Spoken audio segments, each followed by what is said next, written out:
सरकार लाई है विद्यार्थियों के लिए डिजिटल लाइब्रेरी। बच्चों के उज्जवल भविष्य के लिए बिहार सरकार है सदा अग्रसर और तैयार। कक्षा 1 से कक्षा 12 तक की सभी पाठ्य पुस्तक पूरक सामग्री एवं वीडियो अब शिक्षा विभाग बिहार सरकार द्वारा विकसित पोर्टल पर है उपलब्ध। अध्ययन सामग्री देखने के लिए BEPCLOTS.bihar.gov.in पर विजिट करें अथवा एंड्रॉइड मोबाइल पर गूगल प्ले स्टोर से E-LOTS ऐप डाउनलोड करें। शिक्षकों, अभिभावकों एवं बच्चों से अनुरोध है कि इस लाइब्रेरी का अधिक से अधिक लाभ उठाएं और अपनी पढ़ाई जारी रखें, रिवीजन कर सकें। और हाँ बच्चों, एक बात और, हम लोग जो भी चीज़ें मेरा दूरदर्शन मेरा विद्यालय कार्यक्रम में सीखते हैं उसका अध्ययन अपनी किताब में ज़रूर करें। इससे उन चैप्टर्स को हम पूरी तरह समझ पाएंगे। तो आज हम लोग सबसे पहले सुनेंगे बापू की पाती, जिसमें हम राष्ट्रपिता महात्मा गांधी के जीवन प्रसंग से जुड़ी बातों को सुनकर प्रेरणा पाते हैं। उसके बाद हम लोग पढ़ाई करेंगे गणित की, जिसमें सबसे पहले क्लास 6 में जिस चैप्टर का अध्ययन करेंगे उसका नाम है खुली व बंद आकृति एक परिचय। उसके बाद क्लास 7 में त्रिभुजों की सर्वांग समता का ASA प्रतिबंध के बारे में समझेंगे। फिर क्लास 8 में समझेंगे चतुर्भुज की बनावट और रचना के बारे में। तो चलिए शुरू करते हैं आज की गणित की क्लास मेरा दूरदर्शन मेरा विद्यालय के साथ। बापू की कहानी, जिसमें हम बात करेंगे महात्मा गांधी के जीवन के बारे में। पिछली बार हमने ये जाना कि दक्षिण अफ्रीका में प्रिटोरिया नामक जगह पर जाते वक्त गोरे लोगों ने यानी कि अंग्रेजों ने ट्रेन में अव्वल दर्जे में बापू को सफर नहीं करने दिया। उनको तो घोड़ा गाड़ी के अंदर भी नहीं बैठने दिया। बापू ने होटल में भी पीछे जाकर के खाना खाया था।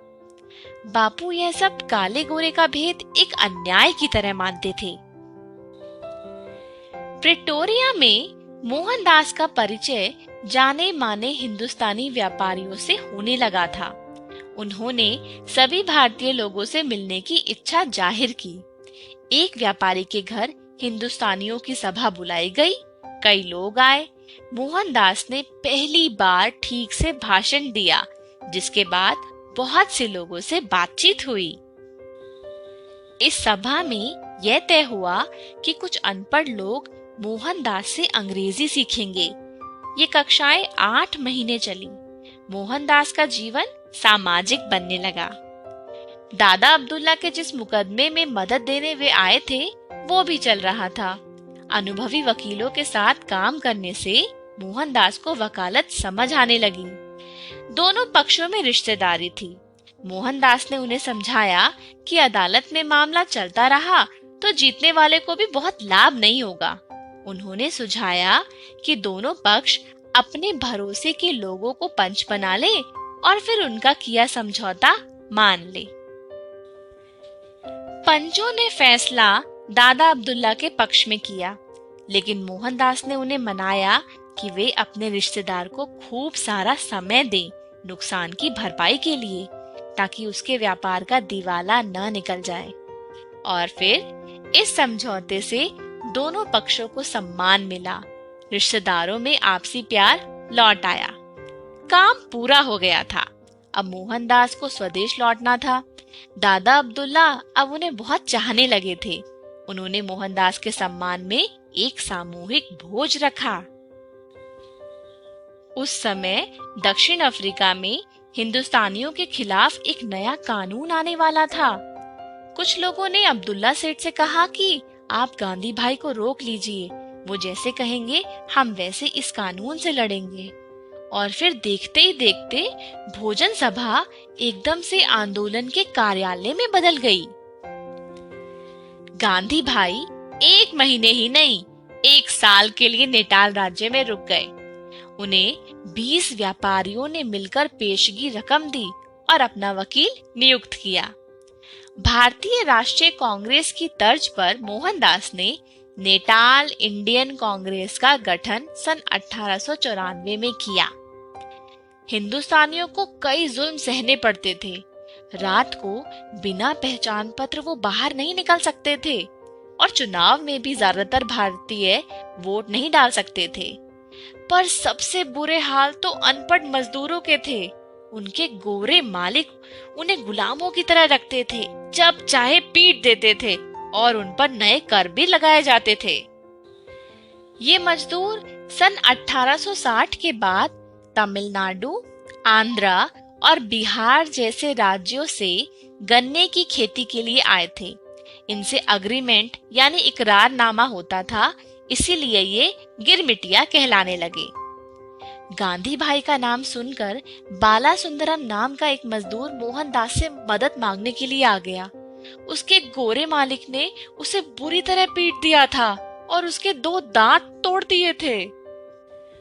उसका इलाज कराकर मोहनदास उसे एक मजिस्ट्रेट के पास ले गए। उसकी मुक्ति हुई। गांधी भाई गिरमिटिया मजदूरों के नेता हो गए। अब मोहनदास की कांग्रेस के साथ तरह तरह के हिंदुस्तानी आ गए थे। अमीर और गरीब, हर धर्म के लोग, मुस्लिम, पारसी, हिंदू, ईसाई और तरह तरह की जुबानें, गुजराती, तमिल, भोजपुरी, तेलुगु, उर्दू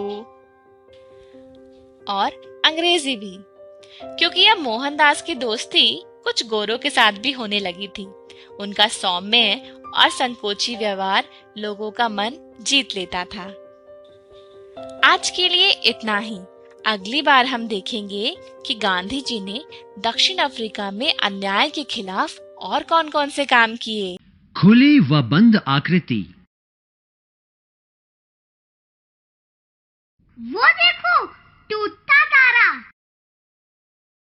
तुम्हें पता है, टूटते तारे को देखकर हम जो भी मन्नत मांगते हैं वो पूरी हो जाती है। हाँ, मुझे पता है। तुमने क्या मांगा? नहीं बताऊंगी।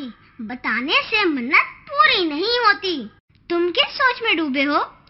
तुमने टूटते तारे को देखकर मन्नत नहीं मांगी? मुझे तो आसमान में बिंदु दिख रही है। मुझे तो तारे दिख रहे हैं। तुम अंधे हो क्या जो तुम्हें बिंदु दिख रही है? मैना दीदी, आप ही समझो इसे। ये सही कह रहा है। तो क्या ये तारे नहीं हैं? हाँ, ये तारे ही हैं, लेकिन बिंदु का आभास करा रहे हैं। तारे बिंदु का आभास करा रहे हैं? मैं कुछ समझी नहीं। इसके बारे में बरगद चाचा बताएंगे। चलो उनसे चलकर पूछते हैं।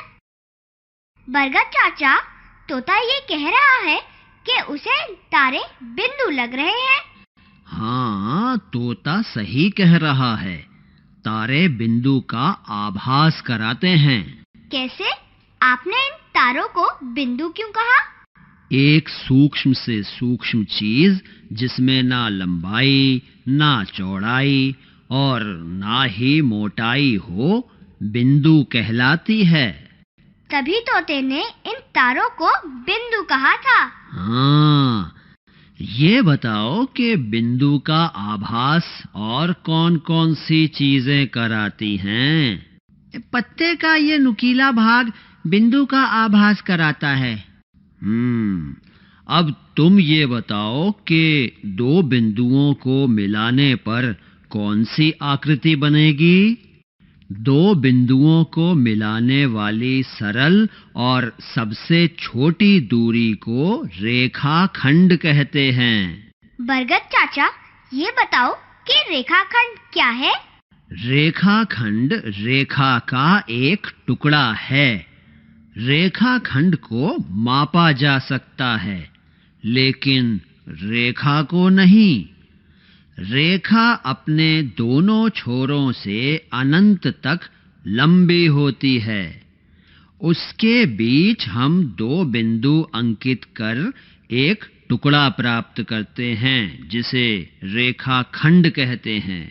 तो क्या रेखा की लंबाई नहीं माप सकते?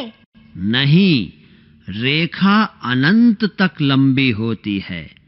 रेखा एवं रेखाखंड दोनों में सिर्फ लंबाई होती है। इसमें ना तो चौड़ाई होती है और ना ही मोटाई। रेखा और रेखाखंड को कैसे दर्शाते हैं? दो बिंदु दिखाओ और उनके बीच एक रेखा खींचो। ये रेखाखंड है। रेखाखंड के दोनों छोरों पर हम बिंदु अंकित करते हैं, जबकि रेखा को दर्शाने के लिए दोनों तरफ तीर का निशान बनाते हैं। तीर का निशान क्यों? तीर का निशान ये बताता है कि इसे दोनों तरफ अनंत तक आगे बढ़ाया जा सकता है। इसे क्या कहेंगे? ये प्रतिच्छेदी रेखा है। जब दो रेखाएं एक दूसरे को काटती हैं और उनका एक उभयनिष्ठ बिंदु होता है तो वे प्रतिच्छेदी रेखाएं कहलाती हैं। इसमें एक बिंदु पर आकर दोनों रेखाएं मिलती हैं और ये बिंदु दोनों रेखाओं पर अंकित होता है, इसलिए ये प्रतिच्छेदी रेखाएं हैं। इनसे बनने वाले कोने को क्या कहेंगे? इनसे बनने वाले कोने को कोण कहते हैं और मिलान बिंदु को शीर्ष। इसमें 4 कोने हैं। 2 रेखा एक बिंदु पर आकर मिलती हैं, इसलिए इसमें 4 कोण और एक शीर्ष है। अगर 2 रेखा एक दूसरे को ना काटे तो उसे क्या कहेंगे? उसे समांतर रेखा कहेंगे। 2 रेखाएं समांतर तब होंगी जब वो दोनों रेखाएं आगे या पीछे बढ़ाने पर कभी एक दूसरे से ना मिलें। रेल की पटरी, खिड़की की सलाखें, ये सभी समांतर हैं। हाँ, समांतर रेखा के बीच की दूरी हर जगह समान होती है। दीदी, ये बताओ कि सूरज की रोशनी यहाँ तक कैसे पहुँचती है? सूरज की रोशनी अनंत तक जा सकती है, इसलिए सूरज की रोशनी को किरण भी कहते हैं। मुझे किरण के बारे में कुछ बताओ। अगर किसी सरल रेखा का एक छोर स्थिर और दूसरा अनंत तक गतिशील हो तो उसे किरण कहते हैं। इसका चिन्ह क्या होता है? रेखा के एक तरफ बिंदु और दूसरी तरफ तीर का निशान लगाने पर वो किरण को दर्शाता है। जिस दिशा में रेखा आगे बढ़ती है उधर तीर का निशान लगाते हैं और स्थिर रहने वाले छोर को बिंदु से अंकित करते हैं। सही कहा तुमने। रेखाखंड के एक छोर पर तीर का निशान लगाने पर जो आकृति मिलती है उसे किरण कहते हैं। समझ गई। मतलब इसमें एक स्रोत से प्रकाश निकल रहा है, इसका एक छोर ही आगे की तरफ बढ़ रहा है। ठीक है, ये तो तुमने सीधी रेखा यानी सरल रेखा की बात की। अगर कोई आकृति टेढ़ी मेढ़ी हो तो उसे क्या कहेंगे? टेढ़ी मेढ़ी आकृति को तो वक्र कहते हैं। हाँ, सही कहा तुमने। वक्र का अर्थ है सीधा नहीं। मेरी पूंछ एक वक्र रेखा है, यह एक सरल वक्र है। सरल वक्र क्या होता है? अगर कोई वक्र खुद को ना काटे तो वह सरल वक्र होता है, और अगर वक्र बंद हो तो उसे क्या कहेंगे? भारत का मानचित्र देखा है तुमने? हाँ, वो एक बंद वक्र है। बंद वक्र के 3 भाग हैं। वो क्या है? भारत का मानचित्र एक बंद वक्र है। दिल्ली उसके अंदर है, पाकिस्तान बाहर है, और दोनों के बीच वक्र पर LOC यानी दोनों देशों का बॉर्डर है। हाँ, वो तो है, लेकिन इससे क्या मतलब है? बंद आकृति के अंदर का हिस्सा यानी दिल्ली अभ्यंतर है। बाहर का हिस्सा यानी पाकिस्तान वक्र का बाहरी भाग है और वक्र पर जो दोनों देशों का बॉर्डर LOC है वो वक्र की परिसीमा है। धन्यवाद दीदी, आपने मुझे खुली और बंद आकृतियों के बारे में विस्तार से समझा दिया। ठीक है, मैं चलती हूँ। ठीक है, मैं भी चलता हूँ। सारांश: एक सूक्ष्म से सूक्ष्म चिन्ह जिसमें ना लंबाई हो, ना चौड़ाई और ना ही मोटाई हो, उसे बिंदु कहते हैं। एक बिंदु से अनगिनत रेखाएं खींच सकते हैं। पेंसिल की नोक, सुई का नुकीला सिरा, ये सभी बिंदु का आभास कराते हैं। बिंदु एक स्थिति निर्धारित करता है। इसे सामान्यतः अंग्रेजी के बड़े अक्षर से व्यक्त किया जाता है।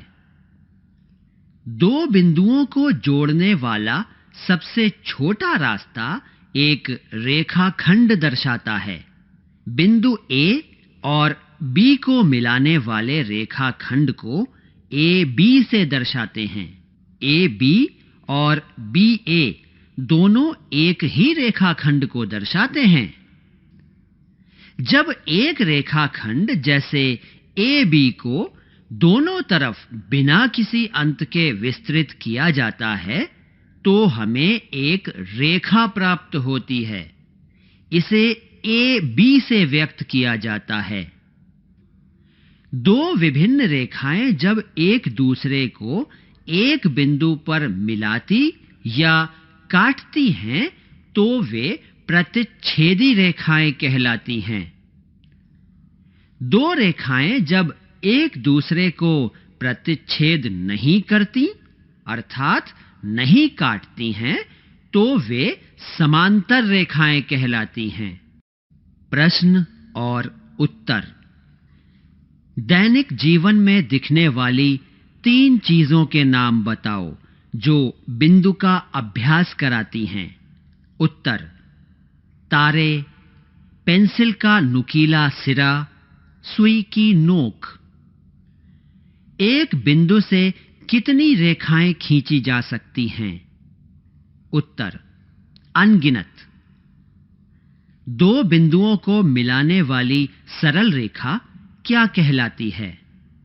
उत्तर: रेखाखंड। रेखाखंड और रेखा में क्या अंतर है? उत्तर: रेखाखंड रेखा का एक टुकड़ा है। रेखाखंड में दोनों छोर स्थिर होते हैं, लेकिन रेखा को दोनों तरफ से अनंत तक बढ़ाया जा सकता है। किरण किसे कहते हैं? उदाहरण देकर बताओ। उत्तर: वैसी आकृति जिसका एक छोर स्थिर और दूसरा अनंत तक गतिशील हो उसे किरण कहते हैं। जैसे टॉर्च से निकलने वाली रोशनी, सूर्य की किरणें आदि। प्रतिच्छेदी रेखा किसे कहते हैं? जब दो रेखाएं एक दूसरे को किसी बिंदु पर काटती हैं तो उसे प्रतिच्छेदी रेखा कहते हैं। जैसे अंग्रेजी का अक्षर X। समांतर रेखा क्या है? उत्तर: दो रेखाएं जब आपस में ना मिलें तो उसे समांतर रेखा कहते हैं। वक्र किसे कहते हैं? उत्तर: टेढ़ी मेढ़ी आकृति को वक्र कहते हैं। वक्र का अर्थ है सीधा नहीं। कोण किसे कहते हैं? उत्तर: दो रेखाओं के मिलने से जो कोना बनता है उसे कोण कहते हैं।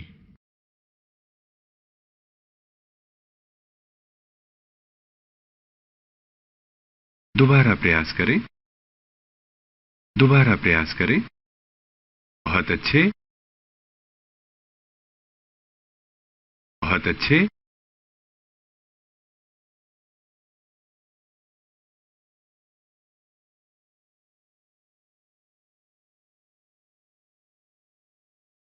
बहुत अच्छे।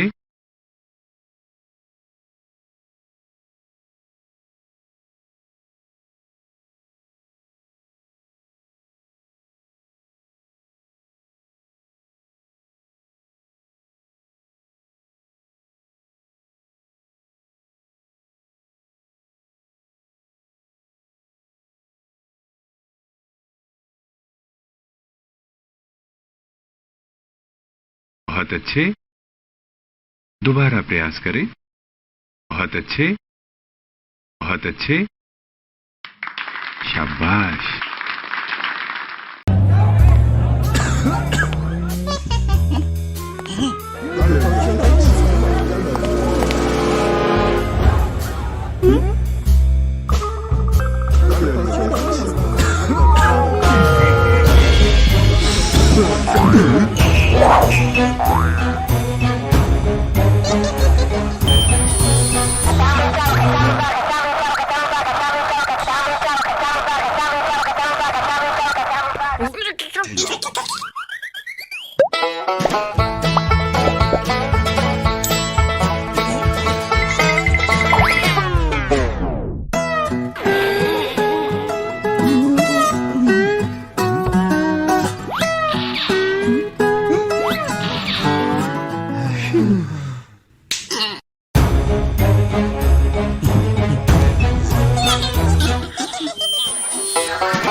आज हम सीखेंगे त्रिभुजों की सर्वांग समता का ASA प्रतिबंध।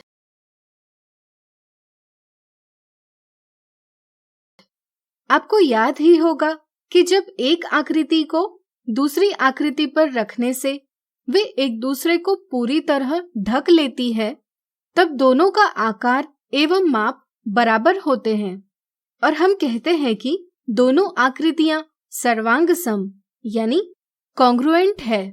पिछले वीडियो में हमने त्रिभुजों की SAS सर्वांग समता को समझा। अब हम ASA सर्वांग समता को समझेंगे। मान लीजिए हमें त्रिभुज ABC बनाना है। अगर आपको भुजा AB की लंबाई 6 सेंटीमीटर दी हो, तो क्या सिर्फ एक भुजा की लंबाई से आप एक अद्वितीय यानी यूनिक त्रिभुज ABC का निर्माण कर पाएंगे? सोचिए सोचिए। चलिए हम बताते हैं। यहाँ हम अलग अलग प्रकार से त्रिभुज ABC बना सकते हैं, लेकिन हमें एक अद्वितीय त्रिभुज नहीं मिलता। जरा सोचिए, अगर आपको AB की लंबाई 6 सेंटीमीटर दी है और साथ ही साथ कोण ABC की माप 35 डिग्री दी है, तो क्या अब हम एक अद्वितीय त्रिभुज का निर्माण कर पाएंगे? सोचिए सोचिए।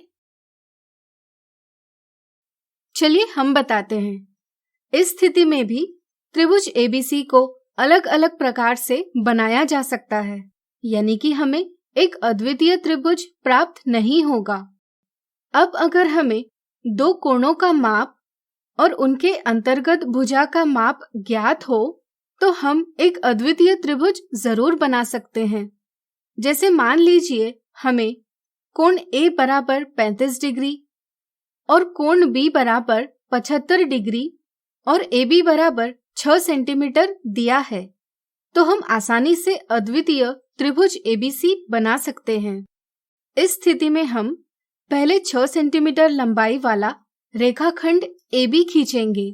फिर हम चांदे के उपयोग से कोण A बनाएंगे जिसकी माप 35 डिग्री है।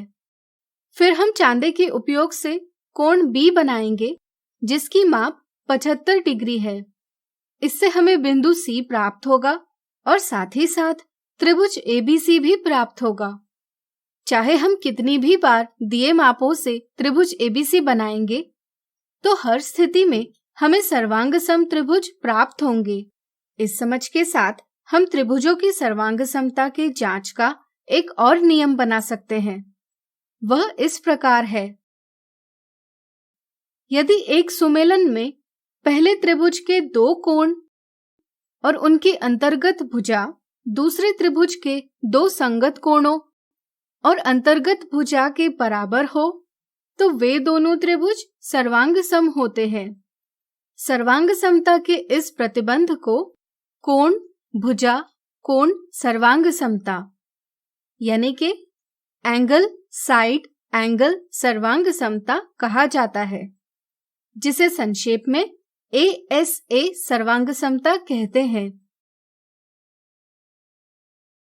जैसे यहाँ दो त्रिभुज दिए हैं। त्रिभुज ABC में कोण B बराबर 130 डिग्री है, कोण C बराबर 30 डिग्री है और इनकी अंतर्गत भुजा BC बराबर 2.5 सेंटीमीटर है। इसी तरह त्रिभुज MNO में कोण O बराबर 130 डिग्री है, कोण N बराबर 30 डिग्री है और इनकी अंतर्गत भुजा ON बराबर 2.5 सेंटीमीटर है। चूंकि यहाँ त्रिभुज ABC के दो कोण B और कोण C और उनकी अंतर्गत भुजा BC दूसरे त्रिभुज MNO के दो संगत कोणों कोण O और कोण N और अंतर्गत भुजा ON के बराबर है, इसलिए ये दोनों त्रिभुज सर्वांग सम है। अगर हम इनमें से किसी एक को दूसरे पर रखेंगे और समायोजित करेंगे, तो हम देखते हैं कि वे एक दूसरे को पूरी तरह से ढकते हैं। इससे यह सत्यापित होता है कि वे सर्वांग सम है।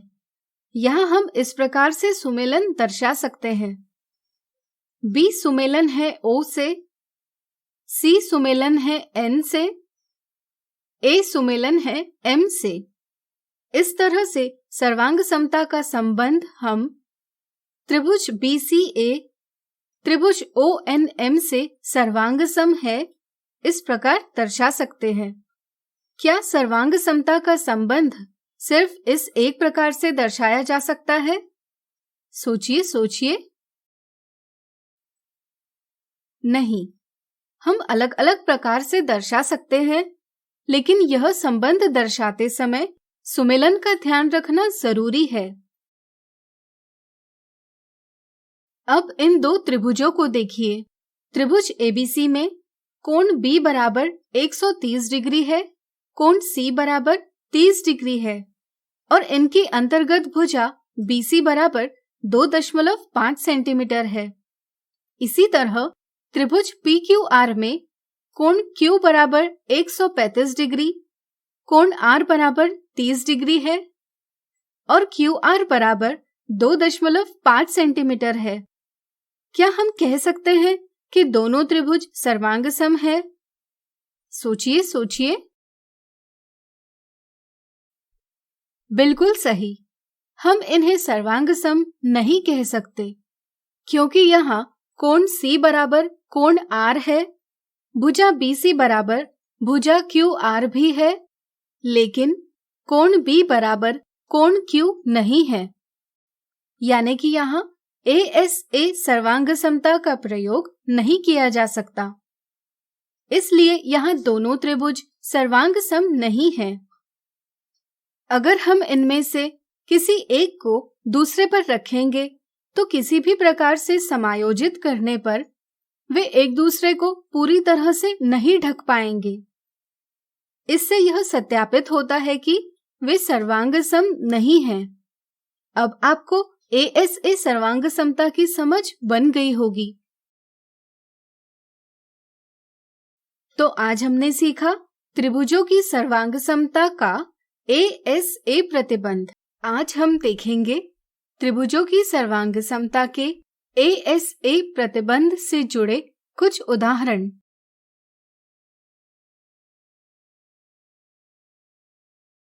आकृति में किरण QS कोण PQR और कोण PSR को समद्विभाजित यानी बाइसेक्ट कर रही है। क्या त्रिभुज PQS त्रिभुज RQS से सर्वांग सम है। यहाँ हमें ये ज्ञात करना है कि त्रिभुज PQS त्रिभुज RQS से सर्वांग सम है या नहीं। हमें दिया गया है कि किरण QS कोण PQR को समद्विभाजित कर रही है। हमें यह ज्ञात है कि किसी कोण का समद्विभाजक उस कोण को दो बराबर भागों में विभाजित करता है। इस तरह से यहाँ हम कह सकते हैं कि कोण PQS बराबर कोण RQS। इसी तरह किरण QS कोण PSR को भी समद्विभाजित कर रही है। इसलिए हम कह सकते हैं कि कोण RSQ बराबर कोण PSQ। अब त्रिभुज PQS और त्रिभुज RQS में कोण PQS बराबर कोण RQS, क्योंकि वे समद्विभाजक QS द्वारा निर्मित कोण हैं। QS बराबर QS, क्योंकि यह त्रिभुज PQS और त्रिभुज RQS की उभयनिष्ठ यानी कॉमन भुजा है। इसी तरह कोण PSQ बराबर कोण RSQ है, क्योंकि वे समद्विभाजक QS द्वारा निर्मित कोण हैं। चूंकि यहाँ त्रिभुज PQS के दो कोण कोण PQS और कोण PSQ और उनकी अंतर्गत भुजा QS दूसरे त्रिभुज RQS के दो संगत कोणों कोण RQS और कोण RSQ और अंतर्गत भुजा QS के बराबर है, इसलिए ASA सर्वांग समता के अंतर्गत ये दोनों त्रिभुज सर्वांग सम है। यहाँ सुमेलन यानी मैचिंग है। P का सुमेलन है R से, Q का सुमेलन है Q से, S का सुमेलन है S से, यानी कि PQS का सुमेलन है RQS से। इसलिए हम कह सकते हैं कि त्रिभुज PQS त्रिभुज RQS से सर्वांग सम है। ध्यान रहे, सर्वांग समता का संबंध दर्शाते समय सुमेलन को ध्यान में रखना जरूरी है। अगला उदाहरण, दर्शाई हुई आकृति में KL और ON समांतर है और KL बराबर ON है, तो ज्ञात कीजिए क्या त्रिभुज KLM त्रिभुज NMO से सर्वांग सम है।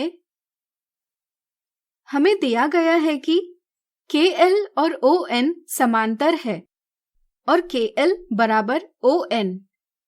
चलिए त्रिभुज KLM और त्रिभुज NMO की बात करें।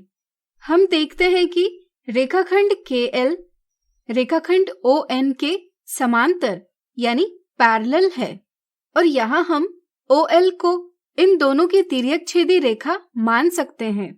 आपको याद होगा कि जब एक तिर्यक छेदी रेखा दो समांतर रेखाओं को काटती है तो बनने वाले एकांतर अंतः कोणों के युग्म यानी pair of alternate interior angles समान होते हैं। इस तरह से यहाँ कोण L बराबर कोण O, क्योंकि यह समांतर रेखाओं की तिर्यक रेखा द्वारा निर्मित एकांतर अंतः कोणों का युग्म है। कोण K बराबर कोण N, क्योंकि यह भी समांतर रेखाओं की तिर्यक रेखा द्वारा निर्मित एकांतर अंतः कोणों का युग्म है। और हमें दिया गया है कि KL बराबर ON। चूंकि यहाँ त्रिभुज KML के दो कोण कोण K और कोण L और उनकी अंतर्गत भुजा L के दूसरे त्रिभुज NMO के दो संगत कोणों कोण N और कोण O और अंतर्गत भुजा ON के बराबर है, इसलिए ASA सर्वांग समता के अंतर्गत ये दोनों त्रिभुज सर्वांग सम है। यहाँ सुमेलन यानी मैचिंग है। K का सुमेलन है N से, L का सुमेलन है O से, M का सुमेलन है M से। लेकिन अगर हम सर्वांग समता के दिए संबंध को देखेंगे तो यह संबंध हमें निम्नलिखित सुमेलन बताता है। यहाँ दोनों स्थितियों के सुमेलन एक दूसरे से नहीं मिलते, इसलिए त्रिभुज KLM त्रिभुज NMO से सर्वांग सम नहीं है। क्या आप बता सकते हैं हम सर्वांग समता का सही संबंध कैसे लिख सकते हैं? सोचिए सोचिए। बिल्कुल सही। हम इसे निम्न में से किसी भी प्रकार से लिख सकते हैं। इसी तरह आप कुछ और प्रकार से सर्वांग समता का संबंध व्यक्त करने की स्वयं कोशिश कीजिए। तो आज हमने देखे त्रिभुजों की सर्वांग समता के ASA प्रतिबंध से जुड़े कुछ उदाहरण। आज हम देखेंगे त्रिभुजों की सर्वांग समता के ASA प्रतिबंध से जुड़ी मिथ्या धारणा।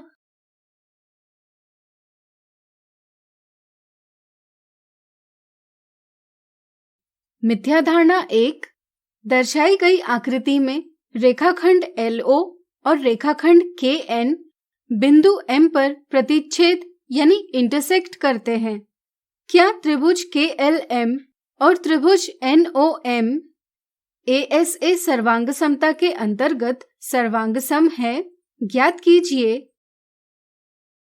दर्शाई हुई आकृति में त्रिभुज KLM और त्रिभुज NOM का एक कोण L और कोण O बराबर है और दोनों त्रिभुजों की भुजा LM और OM भी बराबर है, परंतु दूसरे कोणों का माप दर्शाया नहीं गया।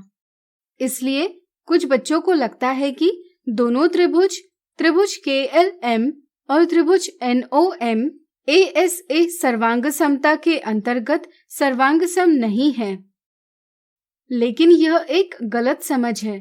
इसलिए ऑप्शन 1 गलत जवाब है। यहाँ उनसे गलती होती है कि वे दी जानकारी के आधार पर कोणों या भुजाओं में संबंध प्रस्थापित करने का प्रयास नहीं करते। यहाँ दिया गया है कि आकृति में रेखाखंड LO और रेखाखंड KN बिंदु M पर प्रतिच्छेद करते हैं। आपको याद होगा कि दो रेखाओं के प्रतिच्छेदन से हमें शीर्षाभिमुख कोण यानी वर्टिकली अपोजिट एंगल्स प्राप्त होते हैं और शीर्षाभिमुख कोण बराबर होते हैं। इसलिए यहाँ हम कह सकते हैं कि कोण OMN बराबर कोण KML। अब यहाँ त्रिभुज KLM के कोण L और कोण M और उनकी अंतर्गत भुजा LM त्रिभुज NOM के कोण O और कोण M और उनकी अंतर्गत भुजा OM के बराबर है। इसलिए ASA सर्वांग समता प्रतिबंध से हम कह सकते हैं कि त्रिभुज KLM और त्रिभुज NOM सर्वांग सम है। इसलिए ऑप्शन 2 सही जवाब है। तो आज हमने देखी त्रिभुजों की सर्वांग समता के ASA प्रतिबंध से जुड़ी मिथ्या धारणा।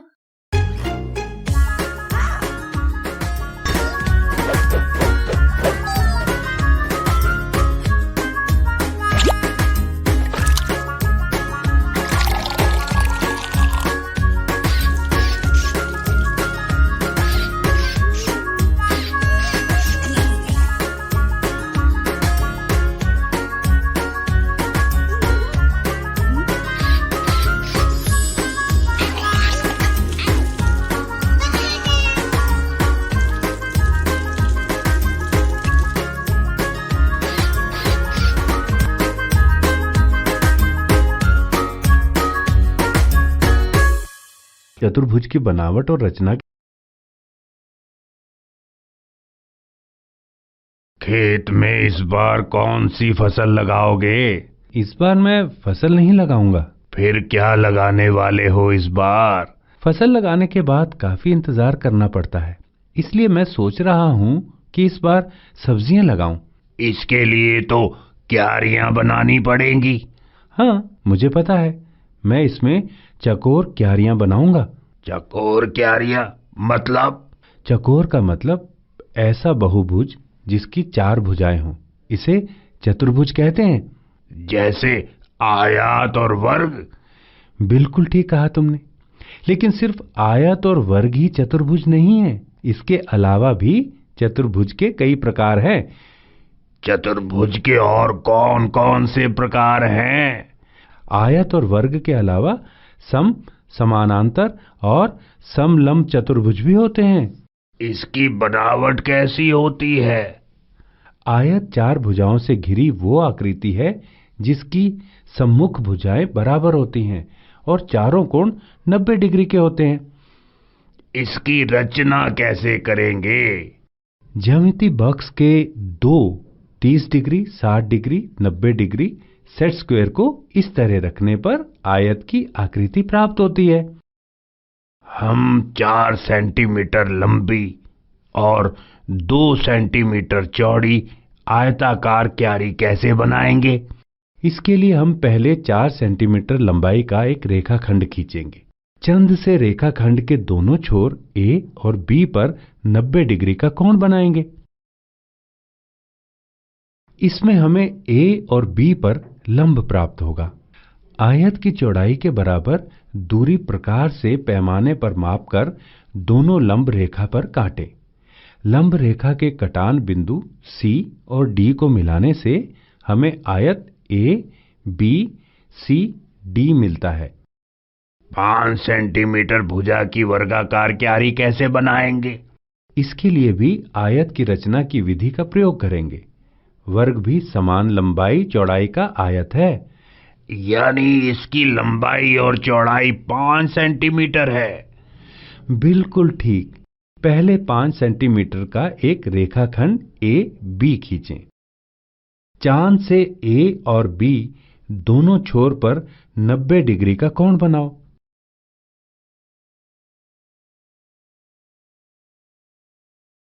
अब दोनों लंब रेखाओं पर रूलर और प्रकार से 5 सेंटीमीटर की दूरी काट लो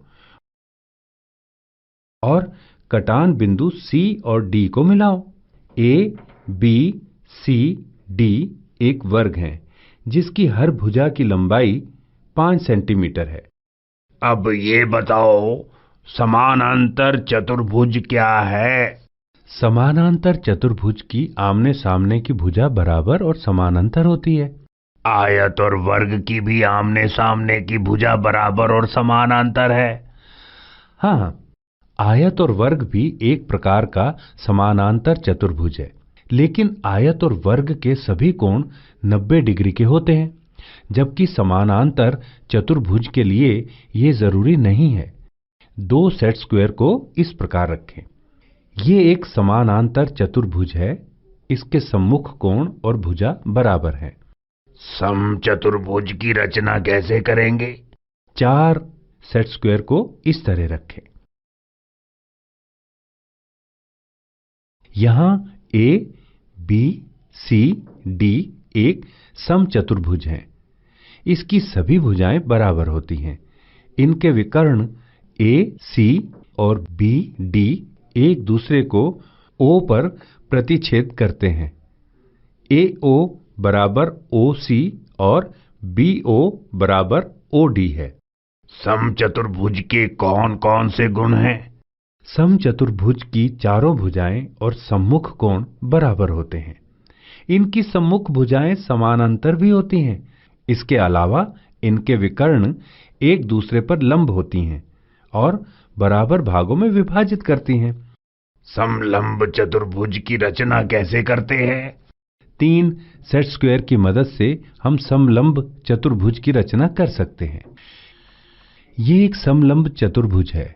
इसकी सम्मुख भुजाएं ए बी और सी डी समानांतर हैं। तुम चतुर्भुज की बनावट और रचना के बारे में समझ गए। खेतों की जुताई भी हो गई। चलो अब घर चलते हैं। कल आकर इसमें क्यारियां बनाएंगे। ठीक है, चलो। सारांश: 4 भुजाओं वाले बहुभुज को चतुर्भुज कहते हैं। आयत एक ऐसा चतुर्भुज है जिसकी सम्मुख भुजाएं बराबर और समानांतर होती हैं और चारों कोण समकोण होते हैं। वर्ग एक चतुर्भुज है जिसकी सभी भुजाएं और कोण बराबर होते हैं और सम्मुख भुजाएं समानांतर होती हैं। समानांतर चतुर्भुज की सम्मुख भुजाएं बराबर और समानांतर होती हैं। इसके सम्मुख कोण भी बराबर होते हैं। समचतुर्भुज की चारों भुजाएं बराबर होती हैं। सम्मुख भुजाएं समानांतर और सम्मुख कोण बराबर होते हैं। विकर्ण परस्पर लंब होते हैं। समलंब चतुर्भुज की सम्मुख भुजाएं और कोण बराबर नहीं होते हैं। इनकी एक सम्मुख भुजा समानांतर होती है। प्रश्न और उत्तर।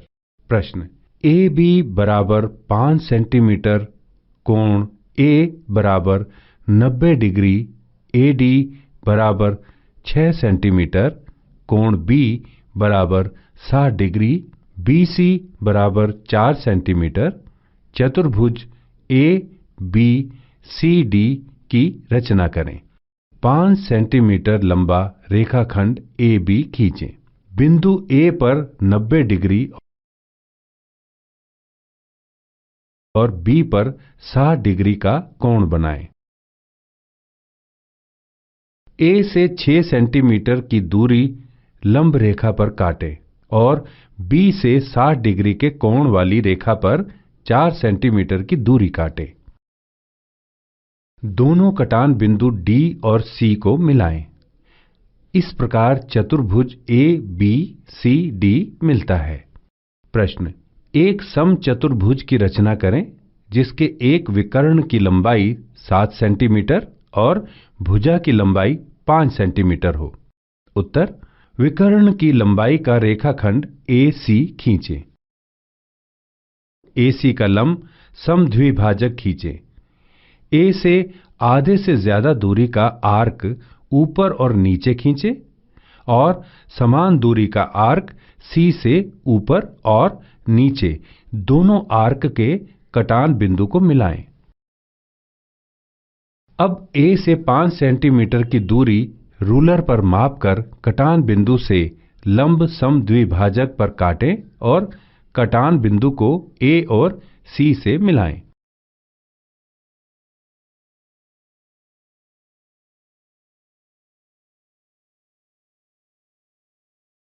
इस तरह हमें 5 सेंटीमीटर लंबाई का समचतुर्भुज ए बी सी डी मिलता है।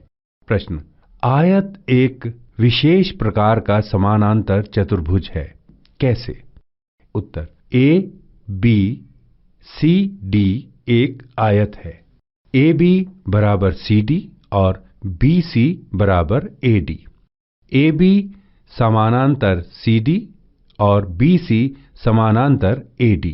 कोण ए बराबर कोण बी बराबर कोण सी बराबर कोण डी बराबर 90 degree.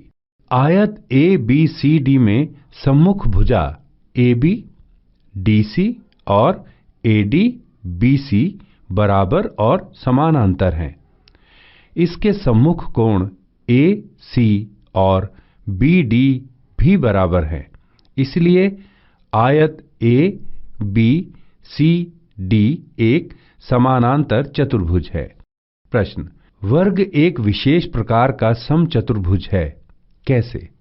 Uttar, A B C D एक वर्ग है जिसमें ए बी बराबर बी सी बराबर सी डी बराबर डी ए, कोण ए बराबर कोण बी बराबर कोण सी बराबर कोण डी बराबर 90 डिग्री। इसकी चारों भुजाएं और सम्मुख कोण बराबर है। साथ ही दोनों विकर्ण एक दूसरे का लंब समद्विभाजक हैं। इसलिए वर्ग ए बी सी डी एक समचतुर्भुज है।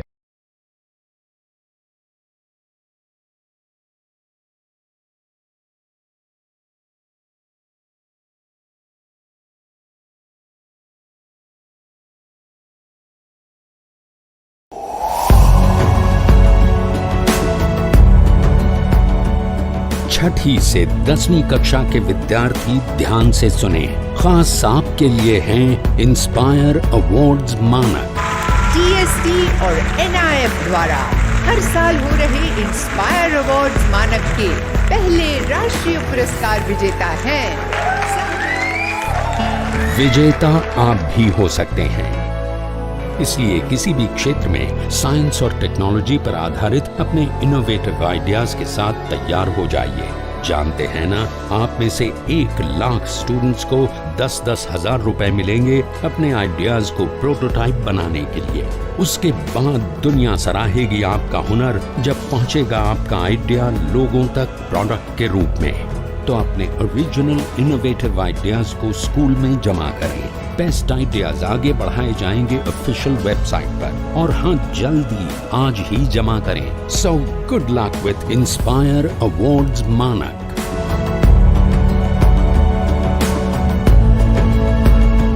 तो आशा करती हूँ बच्चों, आज के एपिसोड में आपने जरूर कुछ नया सीखा होगा। तो घर पर रहें, पढ़ते रहें, बढ़ते रहें। मिलते हैं अगले एपिसोड में। बाय बाय बच्चों।